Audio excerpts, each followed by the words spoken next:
भारत माता का जयकारा लगाएंगे। भारत माता की इनकलाब इनकलाब वंदे वंदे।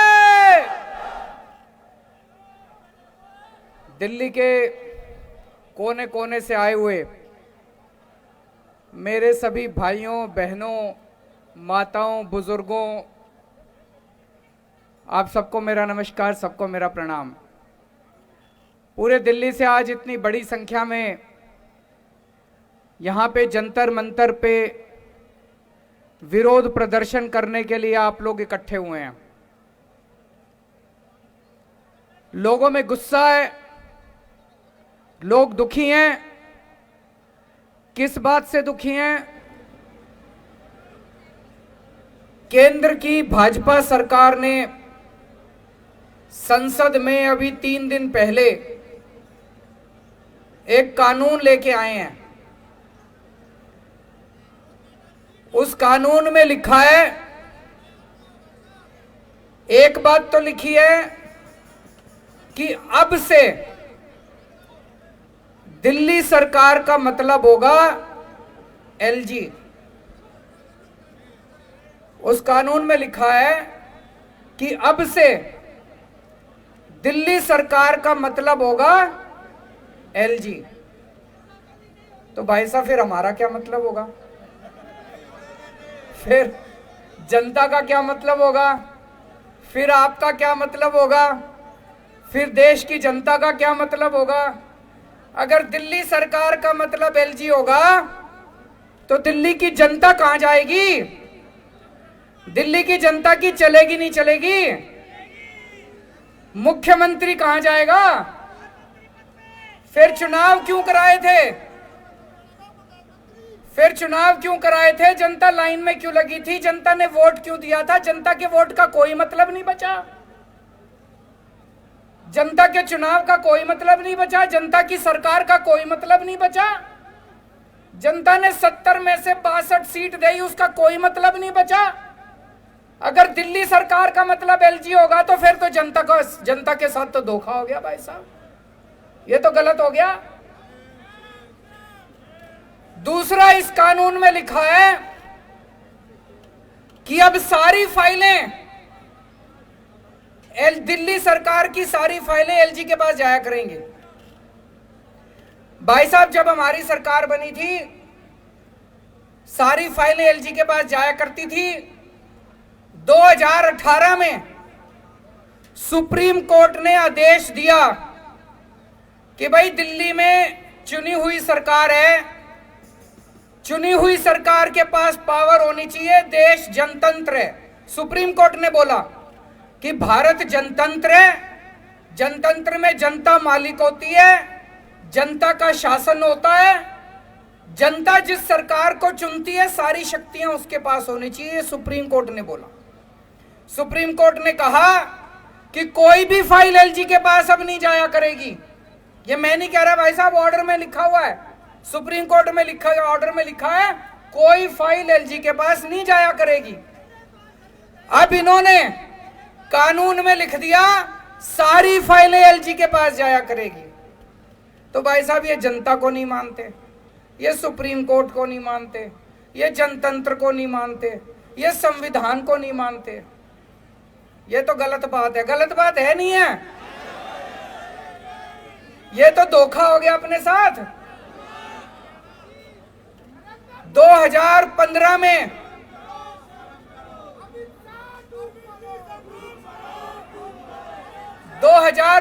में दिल्ली विधानसभा के चुनाव हुए।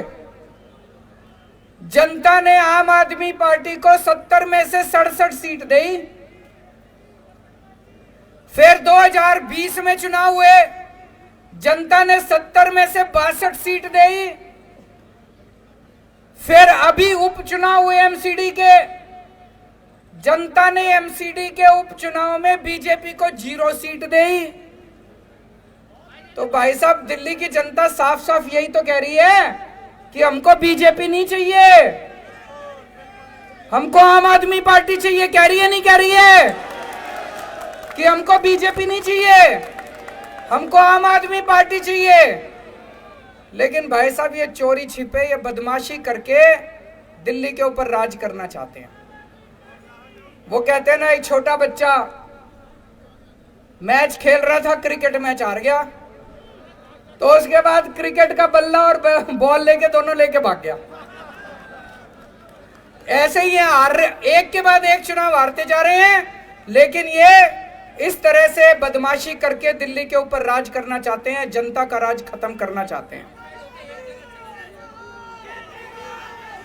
ये इनका एक तरह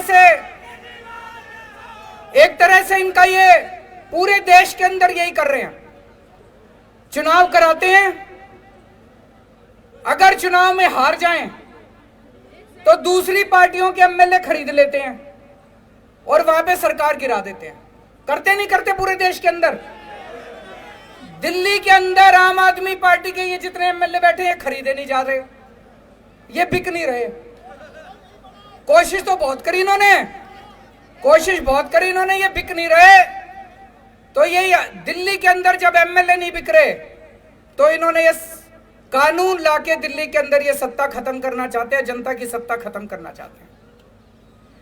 आज पूरे देश के अंदर इस बात की चर्चा हो रही है, दिल्ली के अंदर जो काम हो रहा है, दिल्ली के अंदर शिक्षा के अंदर इतना अच्छा काम हो रहा है नहीं हो रहा है? सरकारी स्कूलों की काया पलट हो गई, प्राइवेट स्कूलों की फीस नहीं बढ़ने दी। इतने शानदार काम दिल्ली के स्कूलों में हो रहे हैं। ये कानून शिक्षा के अच्छे कामों को बंद करने के लिए बनाया गया है। वो नहीं चाहते कि दिल्ली के अंदर अच्छा काम करती रहे आम आदमी पार्टी, क्योंकि दिल्ली के अंदर अच्छा काम हो रहा है तो इनको सूरत के अंदर इनको तकलीफ हो रही है, कर्नाटक के अंदर इनको तकलीफ हो रही है। देश के अंदर जहां जहां भी पंचायतों के और नगर निगम के चुनाव हो रहे हैं, आम आदमी पार्टी की धीरे धीरे सीटें आनी चालू हो गई। अब उत्तर प्रदेश के अंदर लोग कह रहे हैं कि हमें भी फ्री बिजली चाहिए, गुजरात के अंदर लोग कह रहे हैं हमें भी फ्री बिजली चाहिए। अब हिमाचल प्रदेश के अंदर, पंजाब के अंदर, हरियाणा के अंदर हर जगह लोग कह रहे हैं हमें भी फ्री बिजली चाहिए। मैं इनसे कहना चाहता हूं कि दिल्ली के अंदर अच्छा काम हो रहा है, इस अच्छे काम को नहीं रोकना चाहिए, गलत बात है। तुम भी अच्छा काम करके दिखाओ, कंपटीशन तो अच्छे काम का होना चाहिए।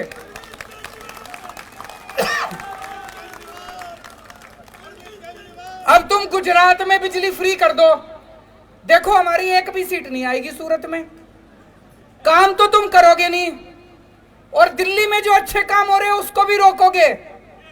ये तो गलत बात है, गलत बात है नहीं है? अगर तुमने वोट चाहिए, तुमको वोट चाहिए, तुम भी अच्छे काम करो।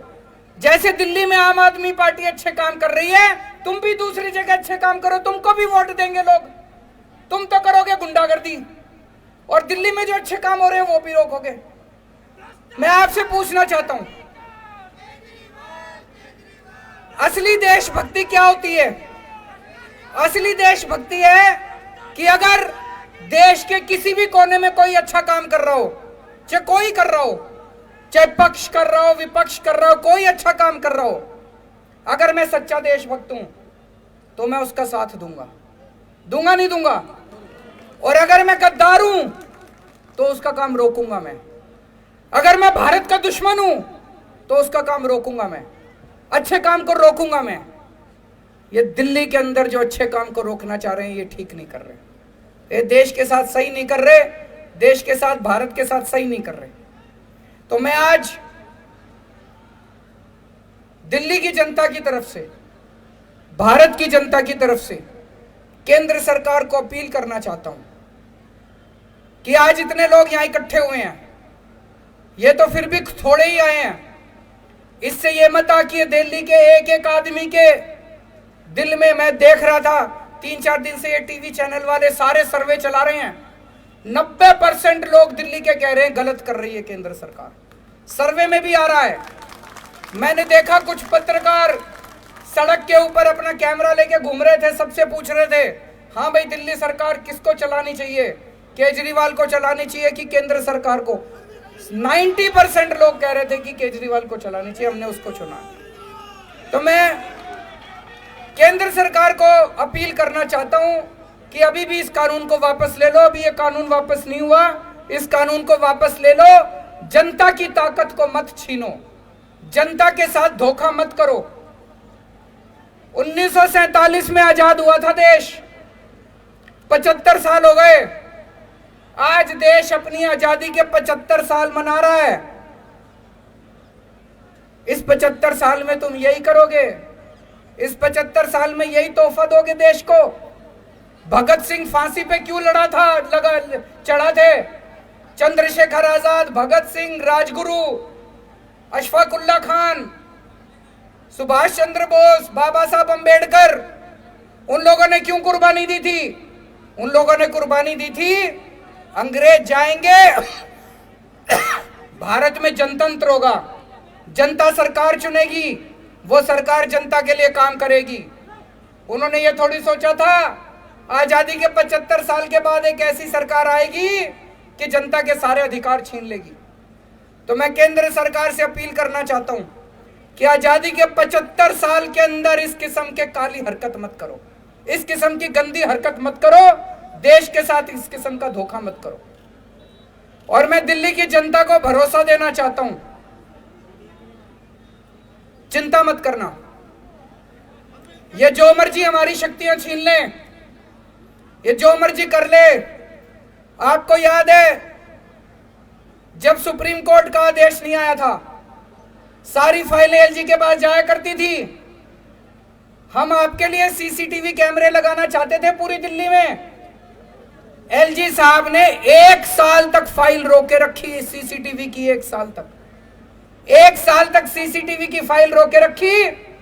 फिर मैं, मनीष सिसोदिया जी, गोपाल राय जी और सतिंदर जैन, हमने एलजी साहब के घर के अंदर जाके धरना कर दिया और आपकी फाइल पास करा के लाए थे। तो दोस्तों, अपने सामने अब 2 काम है, दिल्ली की जनता के सामने 2 काम है। एक, हम ये संघर्ष करते रहेंगे कि जिसके लिए हमारे आजादी के दीवाने लड़े थे, उन्होंने कुर्बानियां दी थी कि सत्ता जनता के हाथ में होनी चाहिए, ये सत्ता वापस जनता के हाथ में लेके रहेंगे। और दूसरा, कोई भी काम नहीं रुकने देंगे। जितने दिल्ली के विकास के काम हैं, सारे विकास के काम होंगे। इसके लिए चाहे मेरे को इनको पैर पकड़ने पड़े और चाहे इनको हाथ पकड़ के थोड़ा सा